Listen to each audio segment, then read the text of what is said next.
Assalamualaikum warahmatullahi wabarakatuh. Syukur Alhamdulillah karena kita masih bisa bertemu lagi di channel ini.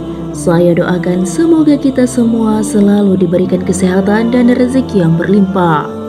Sahabat yang dirahmati Allah, dalam kehidupan ini kita semua tentu bergantung pada Sang Pencipta Allah Subhanahu wa Ta'ala. Apapun yang diinginkan, pasti kita memohon padanya. Ada yang memohon dengan doa yang khusus, dan ada pula yang memohon dengan berdoa meminta ampunan dosa. Serta masih banyak lagi doa-doa yang kita panjatkan di setiap harinya. Dengan berdoa, hati terasa lapang, seakan apapun yang kita hajatkan akan sampai kepada pemilik alam semesta. Doa mengandung harapan dan permintaan yang disampaikan dengan hati yang tulus. Bahkan ada sebagian orang yang berdoa dengan menitikkan air mata. Hal itu dikarenakan saat berdoa dengan bersungguh-sungguh sehingga menyentuh hati yang paling dalam, sehingga dapat merasakan nikmatnya berdoa dan terasa dekat dengan Allah Subhanahu wa Ta'ala. Imam Hafiz Ibnu Hajar menyebutkan bahwa pentingnya sikap berserah diri dan merasa membutuhkan Allah, karena memang kita adalah makhluknya yang selalu bergantung kepadanya. Karena sebab itulah doa dalam Islam disebut sebagai ibadah, bahkan merupakan inti dari ibadah itu sendiri. Seperti yang telah disebutkan dalam satu hadis, Nabi SAW bersabda yang artinya, doa itu merupakan inti dari ibadah. Hadis riwayat At-Tirmizi. Tak hanya itu, dalam kitab suci Al-Quran, Allah Subhanahu wa Ta'ala menegaskan bahwa orang-orang yang tidak mau berdoa kepadanya menunjukkan kesombongan yang sebenarnya. Dan Tuhanmu berfirman, "Berdoalah kepadaku, niscaya akan aku perkenankan bagimu. Sesungguhnya orang-orang yang sombong tidak mau menyembahku akan masuk neraka jahanam dalam keadaan hina dina." Quran Surat Ghafir ayat 60.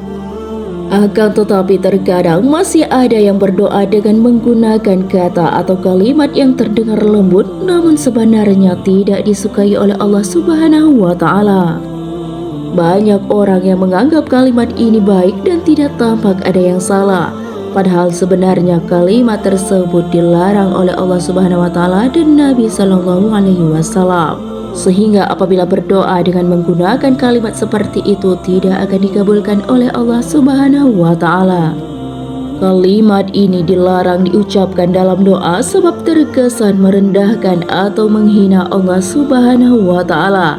Kalimat yang dimaksud dan dilarang dalam berdoa ialah jika engkau perkenankan atau jika engkau berkenan. Sebagai contoh, misalnya kita berdoa, "Ya Allah, ampunilah aku jika engkau berkenan. Ya Allah, rahmatilah aku jika engkau berkenan." Kalimat atau lafal seperti ini mengandung makna penghinaan terhadap Allah Subhanahu wa Ta'ala. Karena dengan mengucapkan jika engkau berkenan, seakan-akan kita meragukan kesediaan Allah untuk mengampuni atau merahmati hamba-hambanya. Allah Subhanahu wa Ta'ala melalui Nabi Muhammad SAW sudah menyampaikan bahwa kata-kata tersebut tidak disukai olehnya dan umat Islam sangat dilarang mengucapkannya saat berdoa. Seperti salah satu hadis yang telah disebutkan yang artinya, "Jika salah seorang dari kalian berdoa, maka hendaklah ia bersungguh-sungguh dalam memohon, dan janganlah ia mengucapkan, 'Ya Allah, jika engkau berkenan maka berilah aku,' karena sesungguhnya tak ada yang bisa memaksanya." Hadis riwayat Bukhari. Ketahuilah bahwa kalimat atau lafaz "jika engkau berkenan" bertentangan dengan sifat Allah yang Maha Pengasih dan juga Maha Penyayang. Dalam hadis qudsi dijelaskan bahwasanya rasa sayang Allah terhadap hambanya mendahului kemarahannya, sehingga Allah lebih suka menyayangi dan mengampuni hamba-hambanya. Oleh sebab itu, saat berdoa kita harus yakin bahwa apapun permintaan yang kita minta akan dikabulkan oleh Allah Subhanahu wa Ta'ala. Sebagaimana dalam firman-Nya, "Ud'uni astajib lakum," yang artinya, "Berdoalah kepadaku, niscaya akan kuperkenankan bagimu." Quran Surat Al-Mu'min ayat 60. Allah Subhanahu wa Ta'ala sangat senang jika hambanya sedang meminta dan memohon kepadanya, karena memang kita sangat bergantung kepada Allah. Jika Allah mengabulkan doa kita secepatnya, maka bersyukurlah. Namun apabila Allah menundanya, bukan berarti Allah tidak sayang kepada kita. Karena sesungguhnya Allah Maha Mengetahui dan Allah lebih tahu yang terbaik untuk hamba-hambanya, sehingga selalu berprasangka baiklah kepada Allah.